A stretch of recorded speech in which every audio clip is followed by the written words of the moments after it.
June 18ರಂದು ನಡೆಯಲಿರುವ ವಿಧಾನ ಪರಿಷತ್ ಚುನಾವಣೆಗೆ ರಾಜಕೀಯ ಚಟುವಟಿಕೆಗಳು ತೀವ್ರಗೊಂಡಿದ್ದು, ಕಾಂಗ್ರೆಸ್ ತನ್ನ 5ನೇ ಅಭ್ಯರ್ಥಿಯನ್ನ ಗೆಲ್ಲಿಸುವ ನಿಟ್ಟಿನಲ್ಲಿ ಭರ್ಜರಿ ತಂತ್ರಗಾರಿಕೆ ರೂಪಿಸಿದೆ.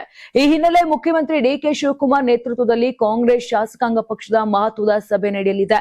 ವಿಧಾನ ಪರಿಷತ್ತಿನ 7 ಸ್ಥಾನಗಳಿಗೆ ನಡೆಯಲಿರುವ ಚುನಾವಣೆಯಲ್ಲಿ ಒಟ್ಟು 8 ಅಭ್ಯರ್ಥಿಗಳು ಕಣದಲ್ಲಿದ್ದಾರೆ.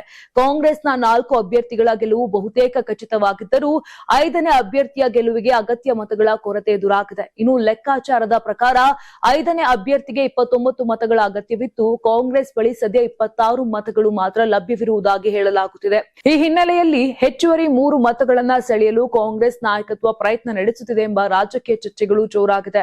ಬಿಜೆಪಿ ಹಾಗೂ ಜೆಡಿಎಸ್ನ ಕೆಲವು ಅಸಮಾಧಾನಿತ ಶಾಸಕರ ಬೆಂಬಲ ಪಡೆಯುವ ಸಾಧ್ಯತೆಗಳ ಕುರಿತು ರಾಜಕೀಯ ವಲಯದಲ್ಲಿ ಊಹಾಪೋಹಗಳು ಕೂಡ ಹರಿದಾಡ್ತಾ ಇದೆ. ಇನ್ನು ಚುನಾವಣಾ ತಂತ್ರಗಾರಿಕೆ ರೂಪಿಸುವ ಉದ್ದೇಶದಿಂದ ಮಂಗಳವಾರ ಅಂದ್ರೆ ಇವತ್ತು ಸಂಜೆ ಬಿಡದಿಯ ಖಾಸಗಿ ರೆಸಾರ್ಟ್ನಲ್ಲಿ ಕಾಂಗ್ರೆಸ್ ಶಾಸಕಾಂಗ ಪಕ್ಷದ ಸಭೆ ಆಯೋಜಿಸಲಾಗಿದೆ. ಇನ್ನು ಮುಖ್ಯಮಂತ್ರಿ ಹಾಗೂ ಶಾಸಕಾಂಗ ಪಕ್ಷದ ನಾಯಕ ಡಿಕೆ ಶಿವಕುಮಾರ್ ಅಧ್ಯಕ್ಷತೆಯಲ್ಲಿ ನಡೆಯಲಿರುವ ಈ ಸಭೆಯಲ್ಲಿ ರಾಜ್ಯ ಕಾಂಗ್ರೆಸ್ ಉಸ್ತುವಾರಿ ರಣದೀಪ್ ಸಿಂಗ್ ಸುರ್ಜೇವಾಲಾ, ಮಾಜಿ ಮುಖ್ಯಮಂತ್ರಿ ಸಿದ್ದರಾಮಯ್ಯ, ಕೆಪಿಸಿಸಿ ಅಧ್ಯಕ್ಷ ಬಿಕೆ ಹರಿಪ್ರಸಾದ್, ಸಚಿವರು, ಶಾಸಕರು ಹಾಗೂ ವಿಧಾನ ಪರಿಷತ್ ಸದಸ್ಯರು ಭಾಗವಹಿಸಲಿದ್ದಾರೆ. ಡಿಕೆ ಶಿವಕುಮಾರ್ ಕಾಂಗ್ರೆಸ್ ಶಾಸಕಾಂಗ ಪಕ್ಷದ ನಾಯಕರಾದ ಬಳಿಕ ನಡೆಯುತ್ತಿರುವ ಮೊದಲ ಅಧಿಕೃತ ಸಭೆ ಇದಾಗಿದ್ದು, ಪರಿಷತ್ ಚುನಾವಣೆ ದೃಷ್ಟಿಯಿಂದ ವಿಶೇಷ ಮಹತ್ವ ಪಡೆದುಕೊಂಡಿದೆ.